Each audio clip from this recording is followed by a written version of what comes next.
नमस्कार, मैं हूं दीपक लवानिया और आप देख रहे हैं समाचार प्लस की खास पेशकश सूरत बदलनी चाहिए। भरतपुर के निवासी भजन लाल शर्मा राजस्थान के मुख्यमंत्री बन गए हैं। समस्त भरतपुर वासियों को अब एकमात्र यही उम्मीद है कि लंबे समय बाद भरतपुर को मुख्यमंत्री मिला है, भरतपुर से कोई मुख्यमंत्री बना है तो निश्चित तौर पर भरतपुर का विकास होगा। जैसे जोधपुर है, बीकानेर है, कोटा है, उदयपुर है, तमाम और जो संभाग हैं वहाँ जिस तरह का विकास हुआ है वैसे विकास की भरतपुर के लोग भी उम्मीद कर रहे हैं। मैं इस वक्त भरतपुर के लोहागढ़ दुर्ग के सामने हूँ। मैं आपको यहाँ की तस्वीरें भी दिखाना चाहूँगा। अपने साथी से कहूँगा कि ये ऐतिहासिक लोहागढ़ दुर्ग है जिसे ना अंग्रेज जीत सके थे ना मुग़ल जीत सके थे। इसको लोहागढ़ को अजय बनाने में, लोहागढ़ दुर्ग को अजय बनाने में सुजान गंगा नहर जो इसके चारों तरफ बहती है उसका भी नज़ारा मैं आपको दिखाना चाहूँगा। यही सुजान गंगा नहर है जिसकी वजह से लोहागढ़ दुर्ग को अजय बनाया जा सका, अजय रहा। लेकिन आज हालात बिल्कुल विपरीत हैं। पिछले 3 दशक से सुजान गंगा नहर की हालत बद से बदहाल हो चुकी है, सेप्टिक टैंक में तब्दील हो गई है और जो ज़िंदगी से परेशान लोग हैं उन्होंने इसे सुसाइड पॉइंट बना दिया है। लाखों करोड़ों रुपया इसके जीर्णोद्धार के नाम पर पानी की तरह बहाया जा चुका है, लेकिन हालात इसके आज भी जस के तस हैं। मेरे पीछे ऐतिहासिक गंगा मंदिर है। धार्मिक पर्यटन की बात करें तो भरतपुर को धार्मिक पर्यटन से भी जोड़ा जा सकता है। गंगा मंदिर है, लक्ष्मण मंदिर है, श्री बांके बिहारी का मंदिर है और तमाम ऐसे दर्शनीय स्थल हैं जो कि धार्मिक पर्यटन का एक हिस्सा हो सकते हैं। हमारे साथ भरतपुर के नागरिक हैं, कुछ राजनेता भी हैं, वो आज हमारे साथ जुड़ रहे हैं। उनसे भी हम बात करेंगे, वो उनसे जानना चाहेंगे कि भरतपुर को किस तरह के विकास की आवश्यकता है। चाहे उद्योग धंधों की बात करें, उद्योग धंधे यहाँ पूरी तरह से बंद हैं, बेरोजगारी का आलम है, व्यापारी नेता भी हैं, उनकी भी समस्याएं जानेंगे कि किस तरह की समस्याओं का सामना यहाँ के व्यापारियों को भी करना पड़ता है। नगर निगम में नेता प्रतिपक्ष रहे इंद्रजीत भारद्वाज भूरा जो कि पार्षद रहे हैं कई बार और भरतपुर के जो हालात हैं, जो समस्याएं हैं उनसे भलीभांति से वाकिफ़ हैं। इंद्रजीत जी, अब मुख्यमंत्री भरतपुर के बन गए हैं भजन लाल शर्मा, तो किस तरह का विकास की उम्मीद लोगों को यहाँ हो रही है? आज हमारे जो गृह जिले आदरणीय मुख्यमंत्री महोदय का है, भजन लाल जी बने हैं।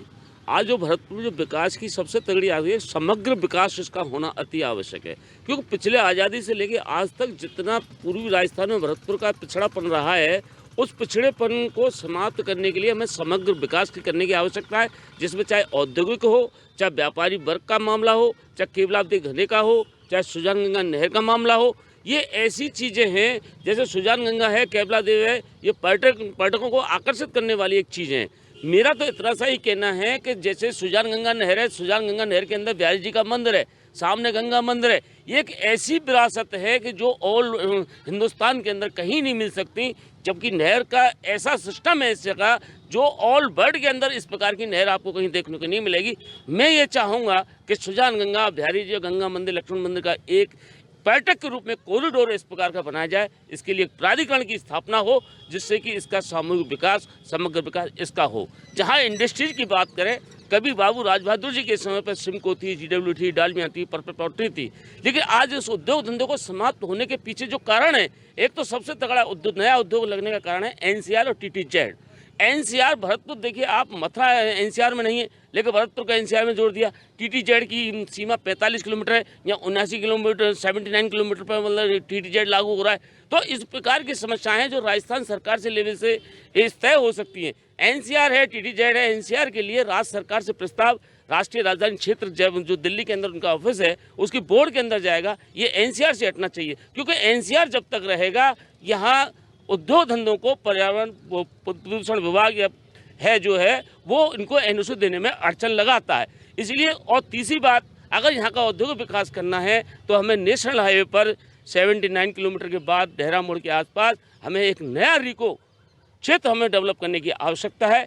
उसी प्रकार जहाँ भरतपुर का घना, आप देखिए बगैर लागत का विदेशी करेंसी हमको उपलब्ध कराता है जो बहुत पैसा खर्च करने के बाद मिलते हैं। लेकिन आज हमारा घने के अंदर आप देखेंगे जो चिड़ियाएँ कभी आया करती थी, आज वो चिड़ियाओं का अभाव है। वो क्या कारण है, उन कारण हमें तलाश करने पड़ेंगे।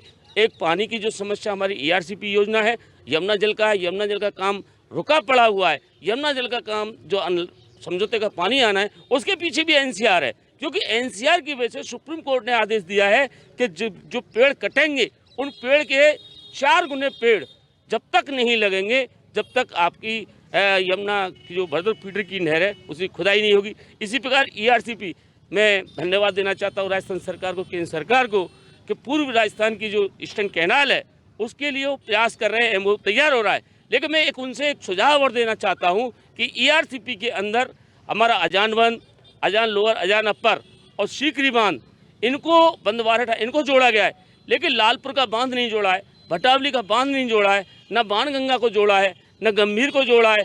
मैं ये चाहूँगा कि ईआरसीपी की जो डीपीआर तैयार हो रही है उसमें इनको अगर जोड़ दिया जाता है तो निश्चित है भरतपुर के अंदर सिंचाई की और पेयजल की समस्या का समाधान हो सकता है। बिल्कुल, इंद्रजीत भारद्वाज नेता प्रतिपक्ष नगर निगम के बता रहे हैं कि चाहे ईआरसीपी का मुद्दा हो, चाहे टीटीजेड का, चाहे एनसीआर का, इन समस्याओं का समाधान होना चाहिए। भाजपा के नेता हैं शैलेश कौशिक, पूर्व में पार्षद भी रहे हैं। शैलेश जी, एक जमाना था कि भरतपुर में GEW, Dalmia dairy, Simco wagon factory, तमाम फैक्ट्रियां थी, सब बंद हो गई हैं।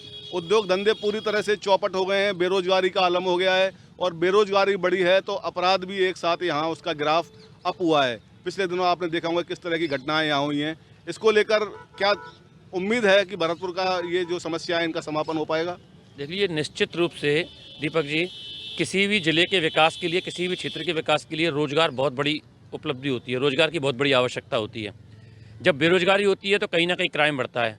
कारण कुछ भी रहे हों भरतपुर में फैक्ट्री बंद होने के, लेकिन अब हमें यह निश्चित रूप से विश्वास है कि जब भरतपुर के एक ऐसे व्यक्ति को जो भरतपुर में खेले कूदे पढ़े लिखे और भरतपुर में संघर्ष किया और अपने राजनीति के इस आयाम तक पहुंचे, निश्चित रूप से हम उनसे उम्मीद करते हैं, और न केवल हम भारतीय जनता पार्टी होने कार्यकर्ता के नाते भरतपुर की जनता उनसे उम्मीद करती है कि भरतपुर में रोजगार धंधे की जो किसी भी कारण से, चाहे वो एनसीआर कारण हो, टीपीजेड कारण हो, कोई सा ऐसा कारण हो, रोजगार धंधे बंद, चाहे वो राजनीतिक हस्तक्षेप हों, मैं स्पष्ट रूप से कहना चाहूँगा राजनीतिक हस्तक्षेप भी थे, किसी भी कारण से हों, लेकिन जो रोजगार धंधे बंद हो चुके हैं उनको खुलवाया जाए, उनकी जगह नए खोले जाएं। और निश्चित रूप से जब माननीय मुख्यमंत्री जी महोदय से मुलाकात होगी, वो भरतपुर आएंगे, अभी थोड़ी व्यस्तता है, उसके बाद निश्चित रूप से यहाँ का समाज, यहाँ की जनता उनसे मांग करेगी, कहीं ना कहीं वो इस बात को अपने ध्यान में जरूर रखेंगे कि मैं जिस भरतपुर की मिट्टी से पैदा हुआ उस भरतपुर की मिट्टी पर रोजगार स्थापित करूँ। दूसरा एक यहाँ बहुत बढ़िया स्कोप है, जैसा कि इंद्रजीत ने बताया कि टूरिज्म का, लेकिन अब टूरिज्म की जगह पर हिस्टोरिकल टूरिज्म, ऐतिहासिक, भरतपुर का इतिहास इतना ज़बरदस्त है, इतना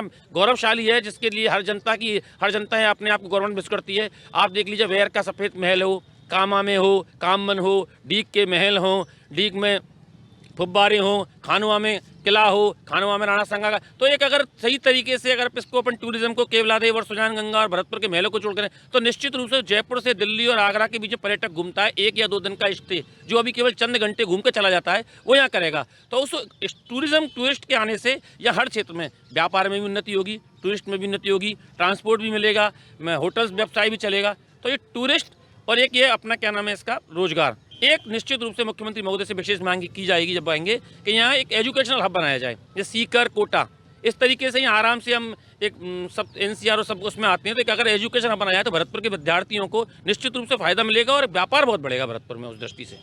बिल्कुल, शैलेश कौशिक ने कई समस्याओं का उल्लेख किया, उनके समाधान का भी आश्वासन दिया है सरकार की ओर से।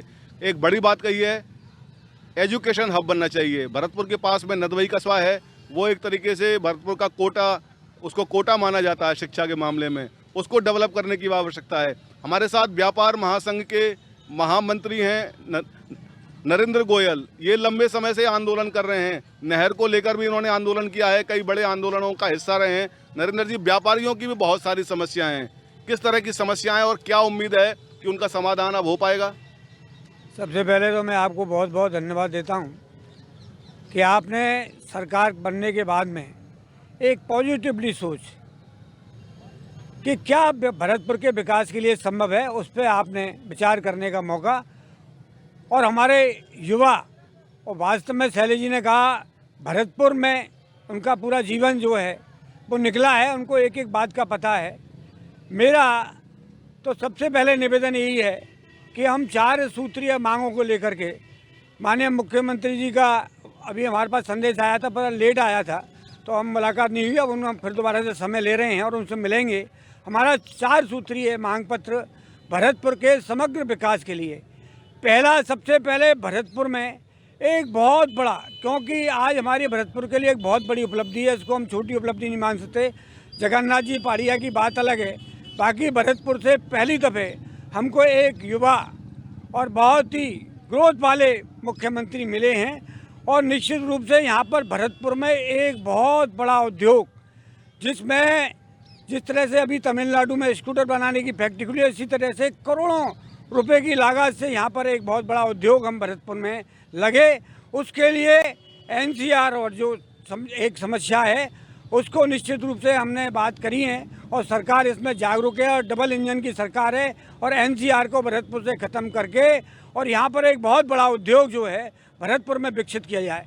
दूसरी बात यह है कि जो हमारा पुराना इंडस्ट्रियल एरिया है, इसमें सिमको चल रही है। सिमको में पहले 3,000 और 3,500 4,000 कर्मचारी काम करता था, अब मुश्किल से 200-250 कर्मचारी काम कर रहा है।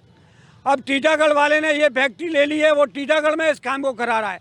तो अभी यहाँ पीयूष गोयल जी आए थे, हमारा उनसे आग्रह था, उन्होंने यहाँ टेलीफोन भी किया था, तो उनसे यहाँ पे बात करके और राजस्थान सरकार से बात करके हम तुरंत प्रभाव से यहाँ पर टीटागढ़ फैक्ट्री में काम ज़्यादा बढ़े और यहाँ पर 1,000-1,500 कर्मचारी पुनः इसमें स्थापित हुए। एक जो बात और है कि जितने भी फैक्ट्रियाँ हैं इंडस्ट्रियल एरिया में, ये या तो इसको निश्चित रूप से हमें विकसित करना है।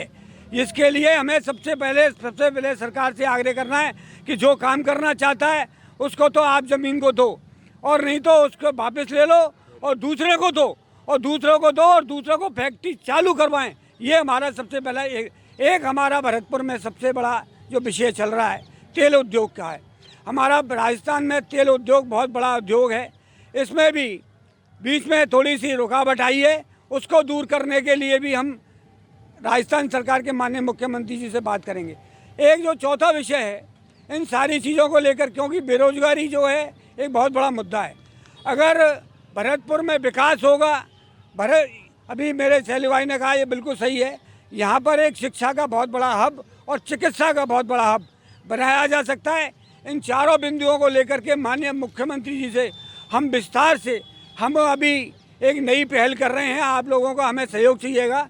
अभी हमारा जिला स्तर पर व्यापार महासंघ था, हम एक संभाग स्तर पर, क्योंकि अभी हमारे भरतपुर की जिम्मेदारियां बहुत बढ़ गई हैं और भरतपुर की तरफ लोगों की बड़ी, जिस तरह से पश्चिमी राजस्थान ने बहुत तरक्की की है, आज हमको सुनहरी मौका मिला है।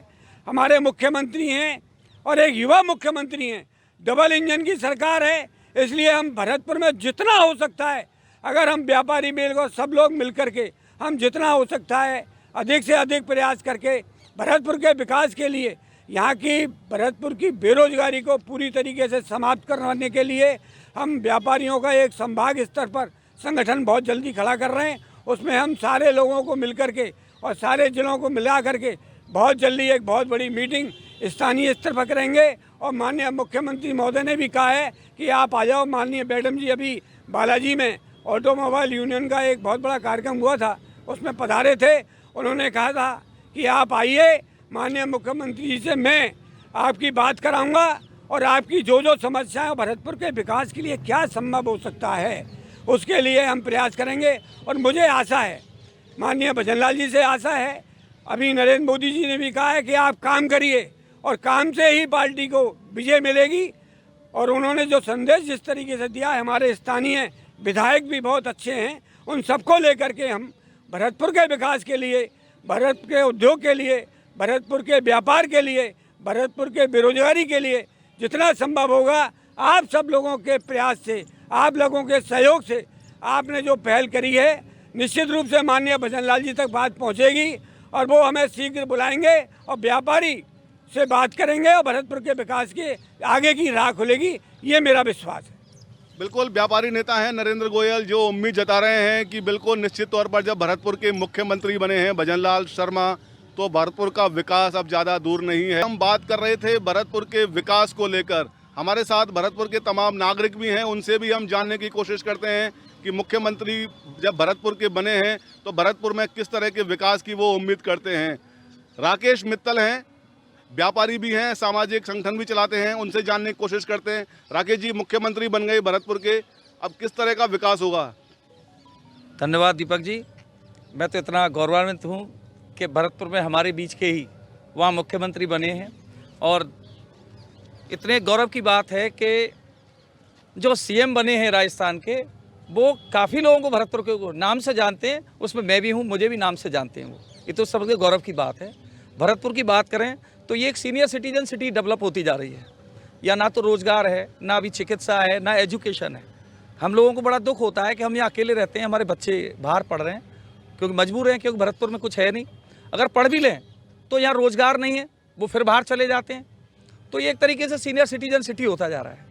अब उम्मीद है हमारे बीच के मुख्यमंत्री बने हैं, चूँकि भरतपुर के ही लाल हैं, तो निश्चित ही सबको उम्मीद है कि वो बहुत ज़्यादा काम करेंगे और इस क्षेत्र में भरतपुर के लिए रोज़गार, चिकित्सा, एजुकेशन, पर्यटक सब पे काम करेंगे। आप देखिए बरसों से ये नहर, एक सेप्टिक टैंक बन रहा है जो आपने पहले बताया, तो इसके एक पैरेलल जो रोड हैं सारे बंद हो चुके हैं डेवलप गिरने से, तो वहाँ के लोग भी परेशान हैं। और निश्चित ही इसका विकास होगा तो रोज़गार भी बढ़ेगा और पर्यटक आएगा तो शहर का विकास भी होगा। इसी के साथ मैं अपनी वाणी समाप्त। बिल्कुल, राकेश मित्तल कह रहे हैं कि मुख्यमंत्री बनने के बाद भरतपुर का निश्चित तौर पर विकास होगा। आप क्या कहना चाहेंगे सर? देखिए, सबसे पहले तो मैं आपके चैनल को धन्यवाद देना चाहता हूं कि आपने भरतपुर के विकास का मुद्दा उठाया। दूसरा, मैं भगवान को तहे दिल से धन्यवाद देता हूं जिसने भरतपुर को चुना और भजनलाल शर्मा जी को मुख्यमंत्री बनाया था। मैं कहना ये चाहता हूं कि भरतपुर में वो ऐतिहासिक विकास होगा जो आज तक कभी नहीं हुआ। आर्थिक विकास होगा, सामाजिक विकास होगा, राजनीतिक विकास होगा, ऐतिहासिक विकास होगा, सांस्कृतिक विकास होगा, शैक्षिक विकास होगा। इन सारे विकासों के आप देखेंगे एक साल में वो बयार बहेगी कि आप ये देखेंगे कि आज तक किसी का विकास भरतपुर में कभी हुआ ही नहीं है। सामाजिक विकास में जितनी भी आप यहाँ अपराध की प्रवृत्ति देख रहे हैं, सुरक्षा के प्रति संवेदनशीलता देखने को मिल रहे हैं, और जितने भी आपाधापी रात को चोरी डकैती हो रही है उन सब पर लगाम लगेगी। आर्थिक विकास में देखिए बड़े बड़े रोजगार यहाँ स्थापित किए जाएंगे, छोटे रोजगारों को भी पहल की जाएगी।